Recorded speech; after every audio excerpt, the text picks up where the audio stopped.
మనం తాగే మిల్క్‌లో ఏ1, ఏ2 అని 2 వెరైటీస్ ఉంటాయని మీకు తెలుసా? రీసెంట్‌గా మా ఫ్రెండ్ యూఎస్ నుంచి నాకు కాల్ చేసింది. తనకి బాగా బ్లోటింగ్‌గా అనిపిస్తుంది, ఇండైజెషన్ అనిపిస్తుంది, అప్పుడప్పుడు మోషన్స్ అవ్వడం ఇలాంటివి అవుతుంది అని చెప్పింది.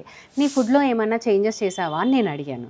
"లేదు, నేను ఇండియాలో ఉన్నప్పుడు ఏం తిన్నానో యూఎస్‌లో కూడా అదే తీసుకుంటున్నాను. మిల్క్ తాగితే నాకు పడట్లేదు" అని చెప్పింది. ఇండియాలో మిల్క్ తాగినప్పుడు రాని ప్రాబ్లమ్ యూఎస్‌లో మిల్క్ తాగినప్పుడు ఎందుకొస్తుందని ఎప్పుడైనా ఆలోచించావా అని నేను అడిగాను. మిల్క్‌లో 2 టైప్స్ ఉంటాయి. ఒకటి ఏ1, ఇంకోటి ఏ2. ఇది ఓన్లీ మన మిల్క్‌లో ఉన్న ప్రోటీన్‌ని బట్టే డిసైడ్ అవుతుంది. మిల్క్‌లో ఉండే లాక్టోస్ కానీ వేరే దాన్ని బట్టి కాదు.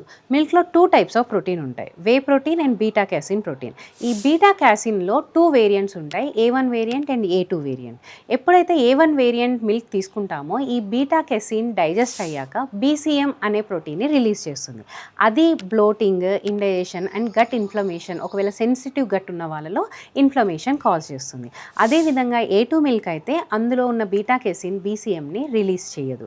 ఏ1 మిల్క్ యూజువల్‌గా మనకి జెర్సీ ఆవులు లేకపోతే ఫారెన్‌లో దొరికే మిల్క్‌లో ఉంటుంది. ఏ2 మిల్క్ అంటే మన దేశీ ఆవులు ఇచ్చే మిల్క్ లేదా బఫెలో అండ్ గోట్ మిల్క్ అనమాట. సో ఏ1 మిల్క్ గొప్ప, ఏ2 మిల్క్ గొప్ప అని కాదు. కానీ ఒకవేళ మీకు మిల్క్ తాగినప్పుడు ఇలాంటి బ్లోటింగ్ లాంటి ప్రాబ్లమ్ వస్తే మీరు ఏ మిల్క్ తాగుతున్నారో చూసుకొని ఒకవేళ ఏ1 మిల్క్ అయితే ఏ2 మిల్క్‌కి కన్వర్ట్ అవ్వండి. అంతేగాని నాకు లాక్టోస్ ఇంటాలరెన్స్ ఉంది అని అపోహపడొద్దు.